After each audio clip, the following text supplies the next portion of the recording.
कालच्या तासाला आपण एक सामायिक समीकरणे कशा पद्धतीने सोडवायची हे बघितलेलं होतं. त्याच्यामध्ये आपण काल काय बघितली, दोनच उदाहरणं झालेली होती. एक मी सोडून दिलेलं होतं आणि अभ्यास 1.1 त्यातला प्रश्न दुसरा आणि त्याच्यातलं 7वं आणि 8वं ही दोनच उदाहरणं तुम्हाला सोडवायला सांगितलेली होती. समोर तुम्ही सोडवलेत का बघा, नसली तर व्हॉट्सअपला ते पाठवायचं. तुम्ही त्यातलं 8वं नसेल सुटलं तरी पण विचारू शकता, 3 मार्काला अभ्यासाला होतो. आता त्याच्या पुढचा भाग आपल्याला बघायचा तो म्हणजे दोन चलातील रेषीय समीकरणांचा आलेख, graph of a linear equation in 2 variable. आता हा पण प्रश्न 3 मार्काला परीक्षेला हमखास असू शकतो. इयत्ता 9वीच्या वर्गामध्ये 9th standard we have learn equation in 2 variables and draw the graph of equation in 2 variables. म्हणजे 9वीच्या वर्गामध्ये आपण दोन चलातील रेषीय समीकरणाचा आलेख कसा काढायचा हे आपण बघितलेलं होतं. आता याच्यामध्ये उदाहरणार्थ समजा 2x वजा y बरोबर 4 चा आलेख काढणे. आलेख काढा. Draw graph of 2x minus 4 is equal 2x minus y is equal to 4. हा ग्राफ कसा काढायचा हे आपल्याला बघायचं आहे. आता याच्यासाठी तुमच्या प्रत्येकाकडे ग्राफ पेपर, ग्राफ नोटबुक असणं या ठिकाणी गरजेचं आहे. अशा पद्धतीची छोटी वही असेल तरी चालेल या पद्धतीची, किंवा अशा पद्धतीची मोठी वही असली तरी चालेल. अर्थात शक्यतो या अशा पद्धतीच्या वह्या आत्ताच घ्यायच्या आजच, आणि त्याच्यावरचा अभ्यास पण आजच सोडवायचा आहे. आता या गेल्या वर्षी आपण याचा सराव करून घेतलेला होता बघा, आठवते का तुम्हाला. आता या लेखवहीमध्ये आडव्या ठळक रेषा म्हणतोय मी, पेन्सिलचा वापर करायचा आहे, कंपासची गरज आहे. आडव्या ठळक रेषा आणि उभ्या ठळक रेषा या आपल्याला लक्षात आल्या पाहिजेत. त्याच्यापूर्वी काय करायचं आहे, तर हा जो दोन चलातल्या रेषीय समीकरणाचा आलेख असतो ही एक सरळ रेषा असते. The equation the graph of 2 linear equation is a straight line. आणि मग तो स्ट्रेट लाईनचा ग्राफ कसा काढायचा हे आपल्याला बघायचं आहे. आता याच्यासाठी काय करावं लागतं, तर पहिल्यांदा याचं टेबल तयार करायचं. हे टेबल कुठं तयार करायचं नेमकं, तर हे समजा ग्राफ पेपर आपला आहे, या बाजूला ग्राफ काढायचा आणि इकडच्या बाजूला त्याचं टेबल तयार करायचं. आता कसं टेबल तयार करायचं, तर या पद्धतीनं हे आखून आम्हाला टेबल तयार करावं लागतं.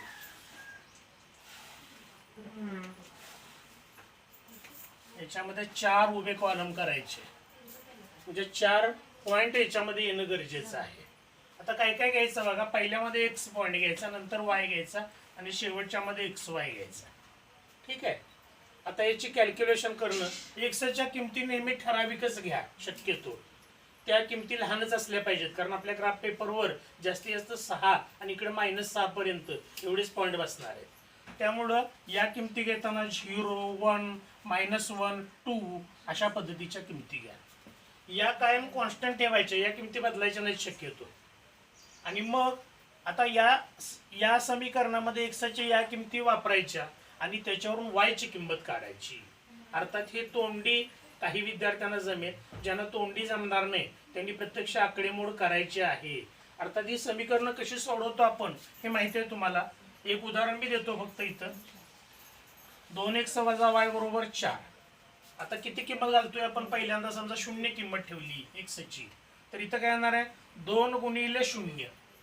2 गुणिले 0 म्हणजे किती येणार आहे 0. ही किंमत संपली इथं. म्हणजे राहिलं काय आता वजा y बरोबर 4. आता वजा y बरोबर 4 आपल्याला y बरोबर किंमत पाहिजे, मग दोन्हीकडची चिन्ह आम्ही बदलणार.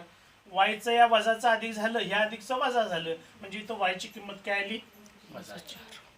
आणि मग आम्हाला ही पेअर मिळाली 0 आणि -4. लक्षात आलं.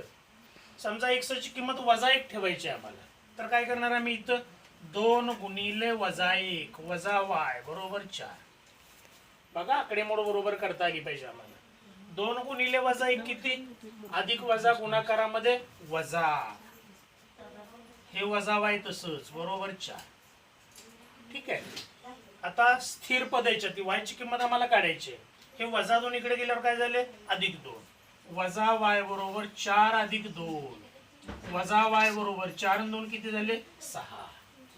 आणि मग y ची किंमत आम्हाला पाहिजे, पण y चं इथं चिन्ह कसलं आहे वजा, त्यामुळे ह्या वजाचं काय करणार अधिक, चिन्ह दोन्हीकडची बदलायची आणि मग ह्या वजाचं झालं अधिक आणि ह्या अधिकचं काय झालं इथं वजा, म्हणजे इथं काय आलं मायनस, सॉरी इथं काय आलं -6. म्हणजे एक्सची किंमत वजा 1 असताना y ची किंमत वजा 6 आली आणि मग याची पेअर आम्हाला मिळाली -1 -6. ठीक आहे. आता या पद्धतीनं एक्सची किंमत समजा इथं 1 ठेवली तर तोंडी बघा कसं येतं 2 गुणिले 1, हे वजाचं काय झालं अधिक, म्हणजे इथं अधिकच आलं 2. आता पुढे काय होणार आहे, हे 2 इकडे अधिक आहे, तिकडे गेल्यावर काय झाले वजा, 4 वजा 2, बरोबर आहे. वजा y बरोबर 4 वजा 2 किती आले 2, आणि मग दोन्हीकडची चिन्ह बदलली, y बरोबर किती येणार आहे तिथं वजा, म्हणजे इथं 1 असताना ही किंमत काय आली वजा. आता एक्सची किंमत किती ठेवायची आम्हाला 2, म्हणजे इथे एक्सची किंमत 2 ठेवली, मग काय होणार आहे इथं 2 दुनी 4. आता हे 4 इकडे आल्यानंतर काय होणार आहे वजा, हे 4 तसंच 4 वजा 4, 4 वजा 4 किती आलं 0, वजा y बरोबर 0, दोन्हीकडची चिन्ह बदलली. आता वजा y ना अधिक y, शून्याची किंमत आली म्हणजे शून्याला काही व्हॅल्यू नाही, -0 आपण म्हणू शकत नाही, कारण शून्य हे धन पण नसतं आणि ऋण पण नसतं, म्हणजे y बरोबर किंमत काय आली 0, म्हणजे याची पेअर आम्हाला मिळाली 2 आणि 0. हे किंबहुना तोंडी तुम्हाला जमलं पाहिजे, म्हणजे मग काय अडचण नाही. तोंडी नाही जमलं तरी या पद्धतीच्या आकडेमोड सगळ्या करा, यासाठी हे सगळं आम्हाला ज्ञान या ठिकाणी माहीत असणं गरजेचं आहे. ठीक आहे. आता या पद्धतीनं आपण टेबल तयार केलं. आता याचा ग्राफ आम्हाला काढायचा आहे. आता मगाशी मी तुम्हाला सांगितलेलं होतं की ग्राफ काढताना काय करायचं, ठळक रेषा, आडवी ठळक रेषा, साधारण मध्यावरची चुका करायच्या नाहीत, कारण प्रमाण बदलतं पुन्हा, त्यामुळे कुठल्याही परिस्थितीमध्ये या चुका तुम्ही ठळक रेषा नाही घेतली प्रमाण चुकणार आहे तुमचं. अगदी स्पष्टपणे आलेख कागदावर ठळक रेषा तुम्हाला दिसतंय. आडवी ठळक रेषा कुठे आहे साधारणपणे तर इथं पेन्सिलनं अशा पद्धतीनं ही रेषा मारून घ्यायची, ही आडवी ठळक रेषा आली. उभी ठळक रेषा साधारण मध्यावरची उभी ठळक रेषा, कुठं उभी ठळक रेषा इथं, तर मी इथं घेतो उभी ठळक रेषा.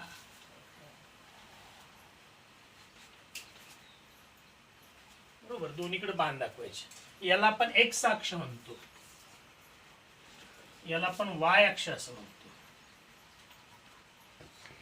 आता या संख्या रेषा आहेत, उजवीकडची दिशा धन, त्यामुळे इकडच्या बाजूला काय करणार आहे मी धन संख्या 1 एककावर ठळक रेषेवर, हे ठळक रेषेवर लक्षात घ्या 1 2 3 4. इकडच्या बाजूला ऋण संख्या -1 -2 -3 -4. वाय अक्षाची वरची दिशा असते ती धन दिशा असते, त्यामुळे इकडे ठळक रेषेवर पुन्हा 1 2 3 4 या पद्धतीने घेता येतं. खालच्या बाजूला ऋण संख्या, त्यामुळे -1 -2 -3 -4. ठीक आहे.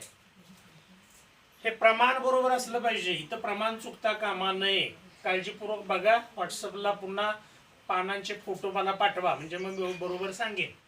आता एक एक पॉइंट इथं स्थापन करायचा. Plot the point on this graph paper.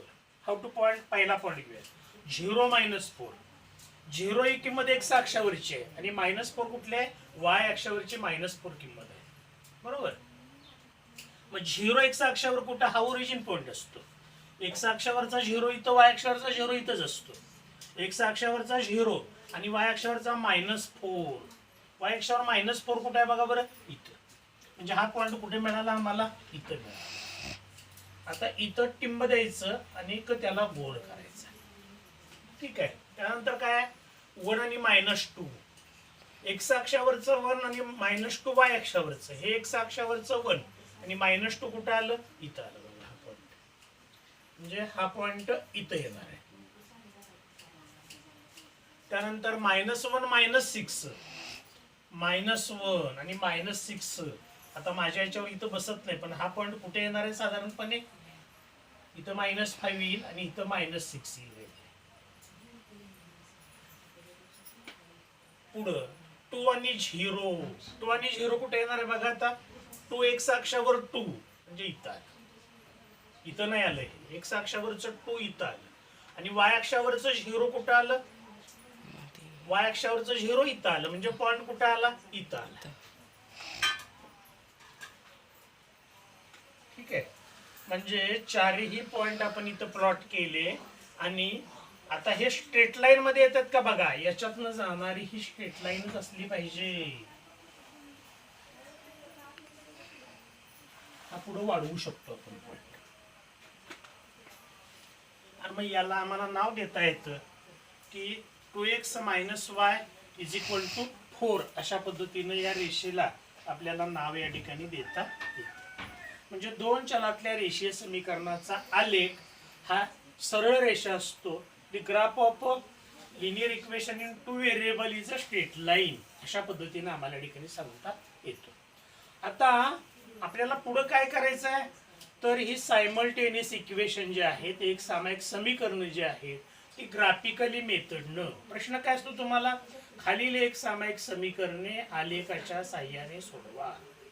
आता इथं काय करायचं आम्हाला, तर हे दोन चलातलं हे एक समीकरण आलं, आणखी एक समीकरण असतं अशाच पद्धतीचं आणि या दोन्हींचे दोन टेबल एकाच वेळी उजवीकडच्या बाजूला ग्राफ पेपरवर म्हणजे या बाजूला इथं एक टेबल आणि इथं एक टेबल अशा पद्धतीने तयार करायची आणि मग या पहिल्या टेबलचा ग्राफ इथं काढायचा, दुसऱ्या टेबलचा ग्राफ सुद्धा इथंच काढायचा आणि ते दोन्हीही ज्या बिंदूमध्ये छेदतात तो त्याचा काय असतो, त्याचं सोल्युशन असतं, त्याची उकल असते ती, म्हणजे तो त्यांचा कॉमन पॉइंट असतो. म्हणजे हा प्रश्न 3 मार्काला परीक्षेला विचारला जाऊ शकतो.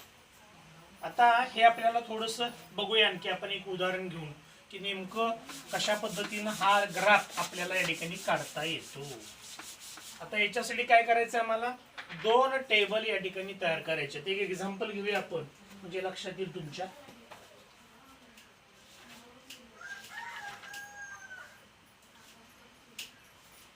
सराव संचातलं उदाहरण मी घेतो.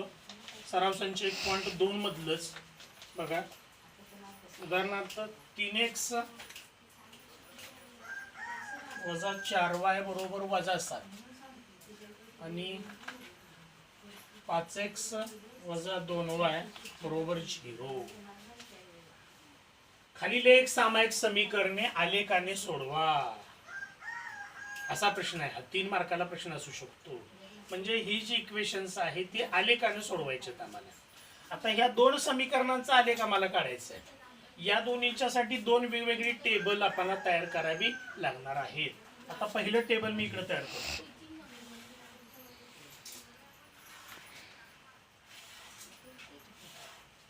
दुसरं टेबल इथं तयार करणार आहे.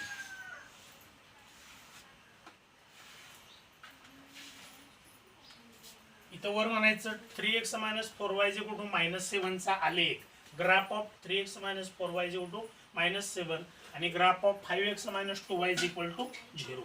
आता ही कॅल्क्युलेशन्स आपल्याला करता येतात का हे पण बघावं लागेल. इथं 4 किमती घ्यायच्या. ही एक झालं xy साठी, xy आणि इथं xy च्या किमती लिहिणार आम्ही. इथं पुन्हा 4 किमती, 2, 3 आणि 4. तसंच इथं पण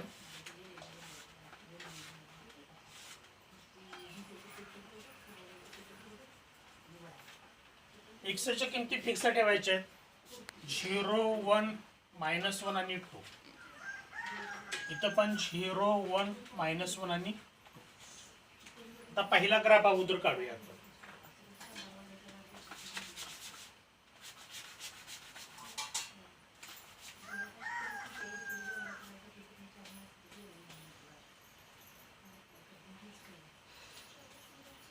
बघा, पहिल्यांदा या समीकरणामध्ये एक्सची किंमत 0 ठेवणार आहे आम्ही. काय होईल मग आता इथं 3x - 4y = -7 हे समीकरण आहे. एक्सची किंमत 0 घेतली आहे मी. 3 × 0 0 येणार आहे. राहिलं काय इथं -4y = -7 राहिले. आता पुढे जाऊन काय होणार आहे, या दोन्हीकडची पण चिन्ह वजा आहे नाही का, त्यामुळे वजाचं काय होणार आहे अधिक. मग 4y = काय आलं 7. आता पुढे जाऊन y = 4. इकडे काय आहे रे वायला 4 अधिक गुणिले 4 आणि y च्या मध्ये चिन्ह गुणिले. गुणिलेचं काय होणार इकडे गेल्यावर भागिले, म्हणजे 7/4. आता याला दशांश रूप देऊया. 7/4 ला कसं दशांश रूप, 7ला 4 ने भागायचं. 4 × 1 = 4 पॉईंट दिला. किती राहिले तीन 4 एके 4 3 तीन राहिले, तीनावर घेतले शून्य, शून्य. 30 झाले. 30. 4 सत्ते 28, 28 दोन राहिले, 4 पंचे 20. किती आली किंमत 1.75. दशांश रूपामध्ये किंमत आली, येऊ द्या काय अडचण नाही. 1.75. इथं पण काय आलं मग जोडी, क्रमित जोडी 0 आणि 1.75. ठीक आहे. पुढं एक्सची किंमत 1 घ्यायची आहे आता. बघा आता इथं काय येणार आहे 3 गुणिले 1. आता पुढे काय होईल 3 एके 3 बरोबर आहे. हे 3 इकडे अधिक आहे, तिकडे गेल्यावर काय होणार आहे वजा वजा. म्हणजे हे वजा 4y तसंच, हे वजा 7 तसंच, आणि हे वजा आले इकडं -3 झालं. मग वजा 4y बरोबर वजा 3 वजा 7 किंवा वजा 7 वजा 3 किती आले वजा 10. दोन्हीही वजा असताना दोन्हींची करायची बेरीज, चिन्ह मोठ्या संख्येचं. पुढे जाऊन दोन्हीकडची चिन्ह बदलायची, कारण दोन्हीची चिन्ह वजा वजा आहेत. मग वजा वजाचं काय होणार आहे अधिक अधिक. म्हणजे 4y बरोबर 10. आता y बरोबर हे 4 इकडे काय आहेत रे y ला गुणिले, इकडे गेल्यावर काय होईल भागिले. 10 भागिले 4. स्वरूप कसं देता येतं बे दोन्ही 4 बे पंचे 10. 502 अपूर्णांक आला. 502 म्हणजेच काय 5 निम्मे म्हणजेच किती रे 2.5. म्हणजे किती आला पॉईंट इथं 2.5. निर्देशक काय आले 1 आणि 2.5. ठीक आहे. आता एक्सची किंमत वजा 1 ठेवूया. एक्सची किंमत वजा 1 म्हणजे इथं वजा 1 झाले. 3 गुणिले वजा 1 वजा 3 आले. हे वजा 3 इकडे गेल्यावर काय झाले अधिक झाले. वजा 7 अधिक 3 किती वजा 10. वजा 7 अधिक 3 किती अधिक वजा असल्यावर काय करायचं असते वजा मोठ्या संख्येतनं लहान संख्या वजा. चिन्ह मोठ्या संख्या वजा 7 मधनं 3 गेले किती राहिले 4. चिन्ह मोठ्या संख्येचं म्हणजे काय आलं वजा. वजा 4y बरोबर वजा 4. दोन्हीकडची चिन्ह बदलूया. वजा वजा काय झालं अधिक. हे 4 इकडे गुणिले, इकडे गेल्यावर भागिले. म्हणजे 4 ला भागिले 4 किती आलं 4 एके 4 4 एके 4 म्हणजे किती आलं 1. म्हणजे निर्देशकाची जोडी काय आली वजा 1 1. आता एक्सची किंमत 2 ठेवायची आम्हाला. 3 गुणिले 2 3 दोन्ही 6. हे 6 इकडे अधिक आहेत, इकडे गेल्यावर वजा 6. हे वजा 6 झाले. वजा 4y बरोबर वजा 7 वजा 6 किती येणार आहे 7 वजा 6 अधिक वजा 12 13 वजा 13 काढ बसल वजा 13. इथे किती आले वजा 13. वजा 4y बरोबर वजा 13. दोन्हीकडची चिन्ह बदलली. वजा वजा अधिक झालं बरोबर आहे. 4y बरोबर 13. आता 4y बरोबर 13 म्हणजे y बरोबर 13 भागिले 4. 13 ला 4 ने भागल्यावर 4 त्रिकोण 12 1 राहिले. भागाकार बघा दशांश रूपातला. 4 त्रिकोण 12 1 राहिले. 4 दोन्ही 8 2 राहिले. 4 पंचे 3.25. आता हे पॉइंट दशांश रूपातले कसे स्थापन करायचे ते पण आपल्याला बघायचं आहे. सगळ्या किमती संपल्या. ठीक आहे. पुढं आता इथं जागा नाही म्हणून मी लागलीच हे टेबल पण तयार करून घेतोय आणि मग आपण ते बिंदू स्थापन करूया. इथं या समीकरणामध्ये एक्सची किंमत 0 ठेवायची आहे. इथं घेतो मी 5x वजा 2y बरोबर 0 असं समीकरण आहे. एक्सची किंमत 0 ठेवली. 5 गुणिले 0 0. मग राहिलं काय वजा 2y बरोबर 0. वजा 2y बरोबर 0 आलं नाही का. वजा 2y बरोबर 0. आता कशाची पण किंमत 0 आली तर त्याच्यातल्या चलाची किंमत 0च येणार आहे, कारण हे चिन्ह पण बदलली. वजाचं अधिक झालं समजा 2yचं वजा 2yचं अधिक 2y झालं बरोबर 0. आता 2 हे y काय गुणिले पलीकडे गेल्यावर भागिले. म्हणजे 2 म्हणजे y ची किंमत काय आली 0. म्हणजे इथं काय आलं निर्देशक 0चा. ठीक आहे. पुढं एक्सची किंमत 1 ठेवूया. काय होणार आहे इथं 5 गुणिले 1 5 1 5 5 वजा 2y बरोबर 0 आले. आता हे 5 इकडे काय आहेत? वजा अधिक अधिक. इकडे गेल्यावर काय होणार आहे? वजा. वजा. म्हणजे इथं काय राहिले? वजा 2y बरोबर 0 वजा 5. वजा 2y बरोबर 0 वजा 5 म्हणजेच किती? वजा वजा 5 आहे तसेच, काही बदल होत नाही. 0 अधिक वजा काय केलं तरी. पुढे जाऊन दोन्हीकडची चिन्ह बदलली. 2y बरोबर 5 म्हणजेच y बरोबर हे दोन इकडे काय आहेत? गुणुले इकडे गेल्यावर भागिले 5 भागिले 2 म्हणजेच किती आले रे? 2.5. दशांश रूप याला दिलं तर 2.5 आलं. 2.5 1 आणि 2.5. पुढं x ची किंमत वजा ठेवूया. आता वजा 1. x ची किंमत वजा 1 अधिक वजा वजा वजा म्हणजे हे वजा 5 झाले. हे वजा 5 इकडे गेल्यावर अधिक 5 अधिक 5 झाले. बरोबर. आता हे वजा 2y बरोबर अधिक 5 झाले का नाही. आता चिन्ह दोन्हीकडची बदलायची. ह्या वजाचा अधिक करूया आणि ह्या अधिकचं वजा करूया. म्हणजेच ह्या वजाचं अधिक झालं आणि ह्या अधिकचं काय होणार आहे? आता इथं वजा. 2y बरोबर वजा 5 झाले. म्हणजे y बरोबर 2 इकडे काय आहेत? गुणुले कोणीले पलीकडे गेल्यावर भागिले. भागिले. म्हणजे वजा 5 भागिले 2 म्हणजेच काय? चिन्ह फक्त बदलणार. वजा 2.5 वजा 1 आणि वजा 2.5. पुढे x ची किंमत 2 ठेवायची आहे आम्हाला. 5 गुणिले किती? 2. 5 दुनी 10 10. हे 10 इकडे काय आहेत? 10 अधिक. इकडे गेल्यावर वजा वजा. कशातनं वजा? 0. 0 वजा 10. 10 वजा 2y बरोबर वजा 10 आले. आता इथं बरोबर चिन्ह दोन्हीकडची बदलली. म्हणजे 2y बरोबर किती आले? 10.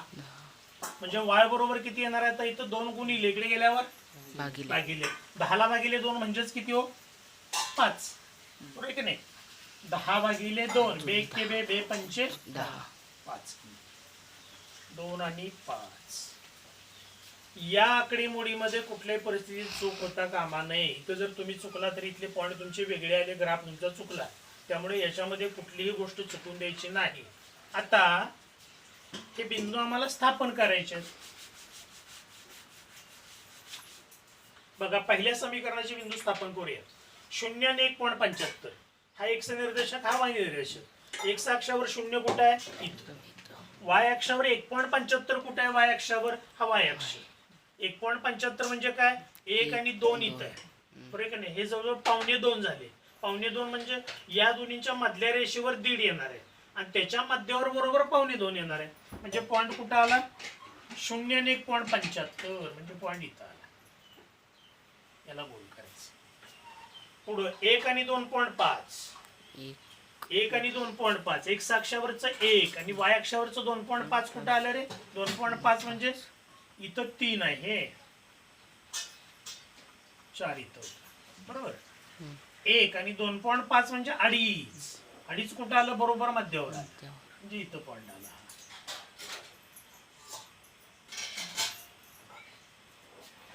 पुढं वजा 1 1 x अक्षावरचं वजा 1 y अक्षावरचं 1. x अक्षावरचं वजा 1 y अक्षावरचं 1 म्हणजे पॉईंट कुठं आला बघा? इथं. 2 आणि 3.25 x अक्षावरचं 2 आणि 3.25 म्हणजे 3.25. हे 3 हे 4 आहे. 3.5 इथं येणार आहे. 3.25 म्हणजे कुठे? इथं साधारणपणे. बरोबर. आता हे सगळे स्ट्रेट लाईन मध्येच पॉईंट यायला पाहिजे. आता याच्यातनं जाणारा म्हणजे पट्टीचा वापर करायचा आणि बरोबर अशा पद्धतीची रेषा मारून घ्यायची. पुढेपर्यंत गेली तरी चालते. पुढे घालवायची. ठीक आहे. ही स्ट्रेट लाईन आली. इथं जर तुमचा बिंदू चुकला असता, इथं बिंदू आला असता तर मग ही स्ट्रेट लाईन येणार नाही. म्हणजे हे आकडेमोड तुमची बरोबर आली तर ही बरोबर स्ट्रेट लाईन येऊ शकते. आता याला काय नाव द्यायचं? तर 3x वजा 4y बरोबर वजा 7 चा आलेख. ग्राफ ऑफ असं म्हणायचं. याला पेनाने म्हटलं तरी चालेल. आता याच कागदावर, याच आलेख पेपरवर हा पण आपल्याला ग्राफ प्लॉट करायचा आहे. आता हे बिंदू स्थापन करूया. 0 0 कुठे येणार आहे? इथं. 0 0 x अक्षावरचं 0 आणि y अक्षावरचं पण 0 बरोबर इथं आला पॉईंट. 1 आणि 2.5 कुठं आला बघा 1 आणि वा अक्षराचं 2.5 इथं आला बघा. मगाशी आपण बिंदू घेतलेला होता इथं आलाय बघा 1 आणि 2.5 आलाय का इकडे म्हणजे तोच बिंदू इथं आला. हा बिंदू इथं आला बघा. -1 आणि -2.5 -1 इथं आणि -2.5 कुठं आलं -2.5 -2.5 कुठं आलं इथं आलं.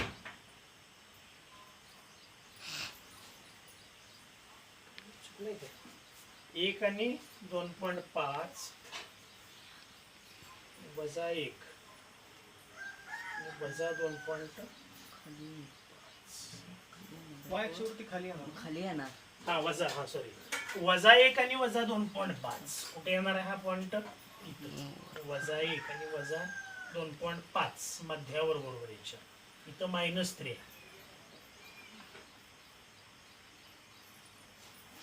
-1 आणि -2.5 इथं मध्यावर आला आणि 2.5 कुठे येणार आहे बघा 2 एक्स अक्षावरचं 2 खाली. आणि वाय अक्षावरचं 5 म्हणजे हा पॉइंट इथं वर 3 4 आणि 5 2 आणि 5 4 आणि 5 हा पॉइंट इथं बरोबर.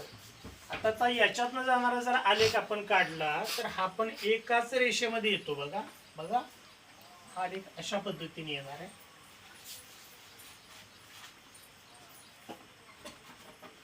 स्ट्रेट लाईन मध्येच हा आलेख आला लक्षात आलं.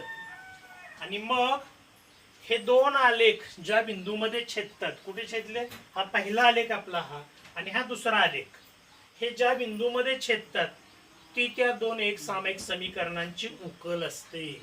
आता इथं छेदले मग उकल कोणती आली बघा बरं.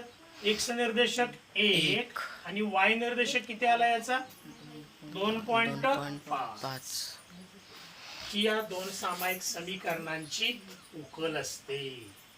लक्षात आलं. तर या पद्धतीनं आलेखाच्या साहाय्यानं ही दोन चलातली रेषीय समीकरणं कशी सोडवायची थोडासा म्हणजे नाजूक प्रश्न आहे. आकडेमोड जास्त आपल्याला करावी लागते. आपण 3 मार्काचा हमखास प्रश्न आपल्याला या पद्धतीनं सोडवता येऊ शकतो. आता याच्यामध्ये फक्त काय काळजी घ्यायची आम्हाला तर हे आकडेमोड हे पॉइंट बरोबर येणं गरजेचं. हे पॉइंट जर बरोबर तुमच्या आकडेमोड बरोबर आले तर हे पॉइंट बरोबर एका रेषेमध्ये येणार आणि मग तुम्हाला त्याची बरोबर उकल मिळणार. लक्षात आलं. तर उजवीकडच्या पानावर ही दोन टेबल तयार करायची त्याच्या खाली उकल म्हणायचं आणि उजवीकडच्या पानावर इथं सुद्धा त्याला उकल म्हणायचं आणि मग उकल याची 1 आणि 2.5 या पद्धतीने आम्हाला दर्शवता येते. लक्षात आलं. तर या पद्धतीचे उदाहरण आपल्याला या ठिकाणी सोडवायची आहेत. आता या पद्धतीनं मग हा सराव संच 1.2 जो आहे याच्यातली प्रश्न पहिला आणि दुसरा ही सगळी उदाहरणं तुम्ही सोडवायचे स्वतः आणि त्याच्यात जर काही शंका असल्या तर मग शंका त्या पाठवा. हमखास हा प्रश्न 3 मार्काला परीक्षेला येऊ शकतो. तर या पद्धतीने उदाहरणं सगळी सोडवायची. ठीक.